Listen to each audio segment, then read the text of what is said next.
I'm doing motherfucking capitalism thanks to Gi Charat.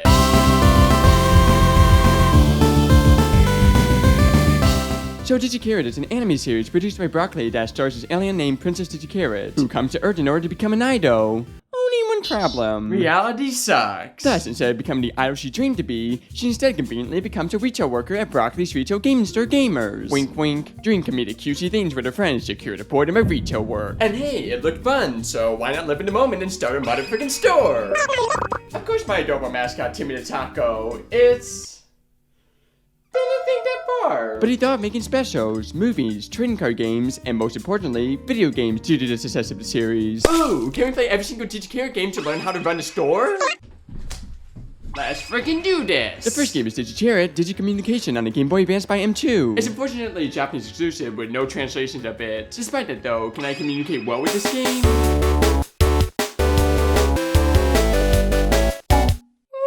This game is freaking weird, but I love it. Starting with the gameplay, it works like your typical simulation games where you are the manager tasked with running the store. Each week, you're tasked with assigning which character does what task depending on their overall mood, as well as choosing which items to sell to maximize the money you earn. And man, there are a variety of products to choose, from plates, mugs, comics, and broccoli.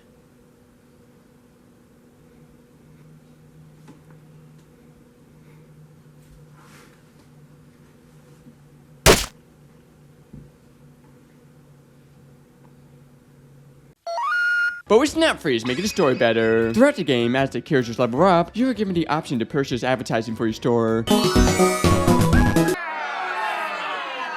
sure you actually have products to help you do that. As well as other miscellaneous things such as calculators, vacuums, skates, and ooh, motherfucking forklifts? Frick yeah!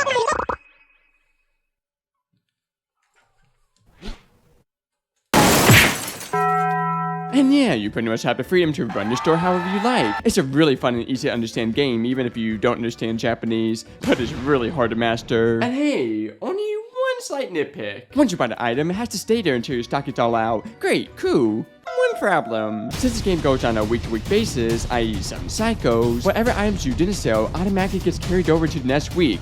Meaning, hypothetically speaking, if you only have one item left of something, that's all you can sell for the next week.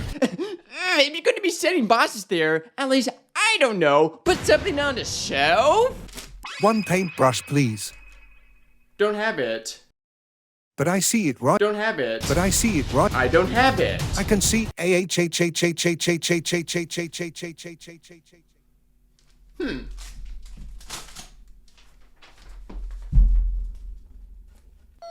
But you won't want to magic brush your way out of assistance yet, as this isn't the only thing to enjoy. Yeah, that's right. There's motherfucking plot as well. Honestly, the story is pretty simple. After each week of this, you're engaged in goofy and playful dialogue depending on what time of the year it is. Not only celebrating holiday events such as Halloween and Christmas, but well, just enjoying everything life has to offer. Hey, that's what I like doing too. Never been a philosophical type. But having fun and enjoying life in the present moment is what I think life is all about. And I don't know why, but I'm glad this game gives me those type of vibes. And speaking of the present moment, oh no! Epic Boom stole my friend! Oh no, we need to save him!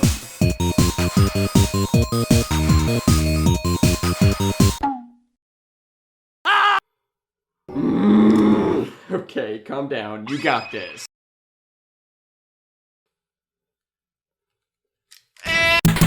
That's right, there's motherfucking minigames! Throughout the story, depending on the context, you are thrown in a whole variety of different situations. One minigame involves you storing money out of customers via a breakout, one has you memorizing blocks, and one has you sweeping footsteps that these thumbs keep leaving behind. Which, about that, how the frick are thumbs leaving footprints in the first place? Dumb. Okay, that joke deserves a thumbs up. But what also deserves a thumbs up is my favorite minigame. In this minigame, you have to get customers into your store by doing a motherfucking conga line. Conga, extorting money's fun. If your conga line gets bumped into, however, well, no conga. Conga.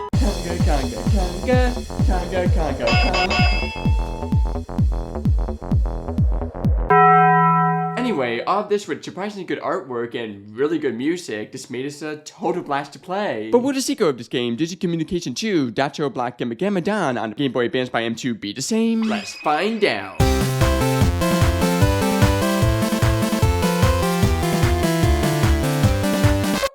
so it's a bit different. You still have control of what items to place down, and it still goes by on a week-to-week basis. But unlike the last game, not only are you facing against a rival store to see who gets the most money by the end of the week, but instead of assigning roles to characters, you're giving them motherfucking cards with buffs and defups. Thanks, Timmy. Stupid defup? Ah! Huh? Nothing happened. But you can't be stupid to play this game, because man, there's a ton of strategy to do here. The main gameplay has you strategizing a whole variety of cards that pretty much do everything, from getting you more loyal and spend-heavy customers, to cards that will sabotage your rival, causing to happen. And hey, there's still a story to be had there as well, as guess what? There's multiple endings. Okay, let me explain. Considering the fact that this game actually has an enemy defeat rather than just trying to earn money, you either win each week or lose. But the interesting thing is, instead of replaying the week when you lose, you just move on with the story. That's right, you can complete this game while being a total loser. Hey, what's this supposed to mean? And you'll be celebrating a bunch more as you get special features. Wait, special features? With the ultimate miscellaneous item being unlocked after defeating the game without losing at all. Ah! I did it. What did I earn? Ooh!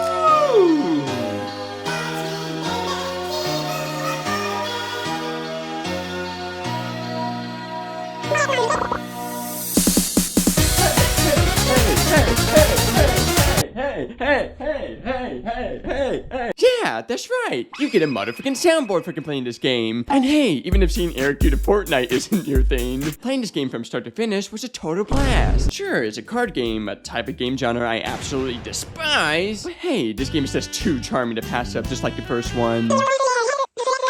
Wait, why?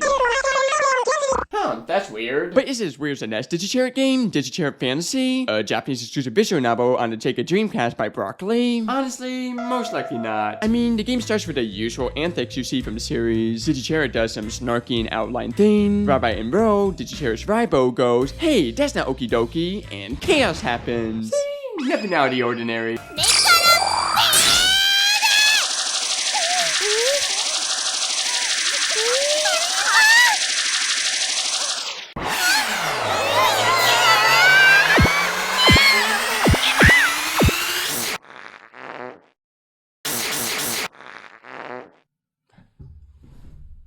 Yeah, our lovable Digi-Charat characters and this generic mofo that's supposed to be us got sucked into another world. That's right. This is a motherfucking isekai. And wait, what's this? Digi-Charat, our lovable, crazy, extroverted, playful mascot, lost her memory? And now is this shy, timid shell of herself? A complete 180 of her past self? Let's name her.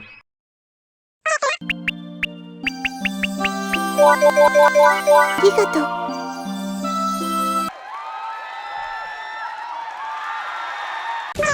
And speaking of monsters, who knows what creepy monsters roam around these woods? Thankfully, we don't bump into any and come across a village where lies the shrine maiden named Hinageko, who not only offers to take care of us, but tells us about her past in which she lost her mother in a fight against an evil deity. But don't worry, as this evil deity name is nothing to worry about. As well as the evil deity is known for being negative mental energy like jealousy and malice, he's been sealed away for centuries. It's not like some person with so much negative energy is going to magically teleport to this world then accidentally revive this creature with her energy, losing their whole entire personality due to it being stolen. Well, this road's screwed. Now, you might be thinking, whoa, cheesy fantasy plot? Digi-Charat lost her memory? An entirely new fantasy-themed world never introduced before in the series? The frick is going on? Trust me, that's what I was definitely assuming at first. But as the game went on and on, having the Digi-Charat games thrown into this mysterious world honestly made what would otherwise be a cheesy, oh no, we fall into this new world and need to get back home, plot into something unique and something out of the comfort zone of what's typically expected from a Digi-Charat series. I really like exploring everything there is to experience. If I don't see an S on every corner of the map, you bet I'll be the first one to explore it. May or may not regret it most of the time. But hey, you never know where life takes you. Enjoy it to your fullest. Ooh, love the cheesy symbolism thing you did. And man, speaking of art, everything just looks so amazing in this game. Sure, the eyes of our lovely protagonist hasn't exactly aged well.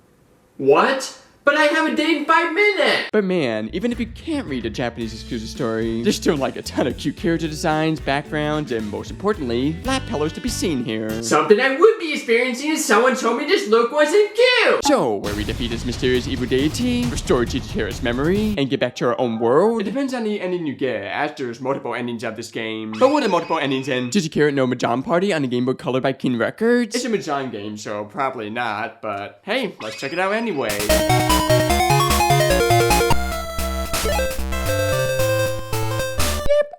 Right, it's motherfucking Mahjong! And honestly, nothing too special about it. If I had a nickel for every time an anime game franchise released a generic Mahjong game, I wouldn't be owning the store. But hey, at least you're facing against some legendary opponents, such as Smug Thumb, Angry Thumb, and Girl Thumb.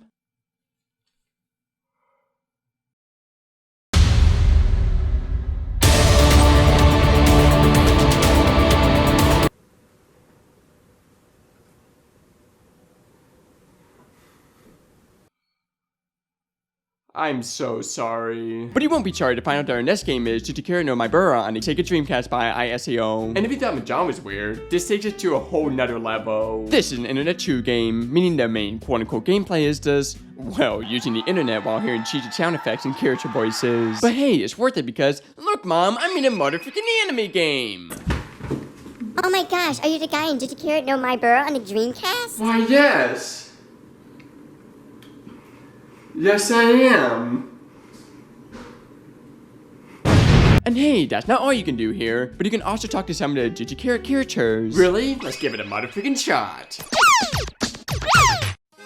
Konnichiwa, Daniel. Hey y'all. What do you think about Jump Force? 早めに始末しとく必要があるにゃ。Well, there's enough talking for today. I'm gonna leave now. こいつもう帰ろうとしてるにゃ。いい度胸だにゃ。食らうがいいにゃ。目からビール 2D girls, am I right? Yep. Whenever you decide to stop talking to Gi Charat, she just blows you up. I love this game for that. And from my understanding, that's pretty much a Digi Charat rabbit hole. Some Digi Charat characters do make appearances in Super Heroine Chronicles, a PS3 tactics game featuring random heroines from anime series. Oh, and there's a ROM hack at Super Mario Bros. 2 with Digi Charat characters by 125 Scratch. But that's pretty much it. Oh no, look! Ants are destroying my store! Oh, I got it. Hear me, Digi Charat games. Give me the power to defeat these ants. Yeah! Let's frickin' do this.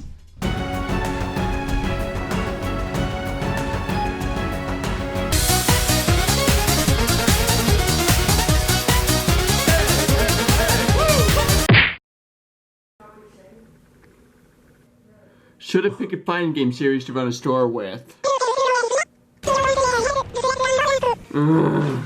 Really, what's the game, Timmy? This is Global Fight, a Jojen boxing video game released at the Comic Revolution 31 convention by this company. A company who went on to develop the Melty Blood series. It's not exactly a Gi Charat game, but it has the Gi Charat characters in it. Plus, I can't think of any other way to talk about this game in the beloved EricDoesEverything series, so let's play it.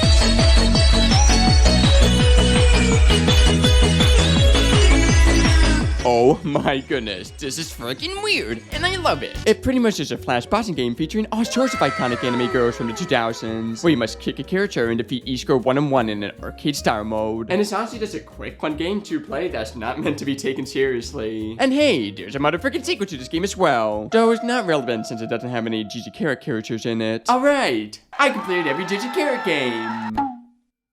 Oh wait. No, I can't give it yet. I played every Gi Charat game for this store. And I won't back down now.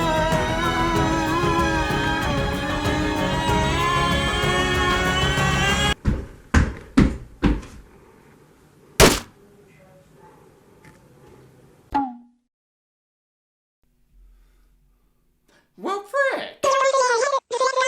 I got it.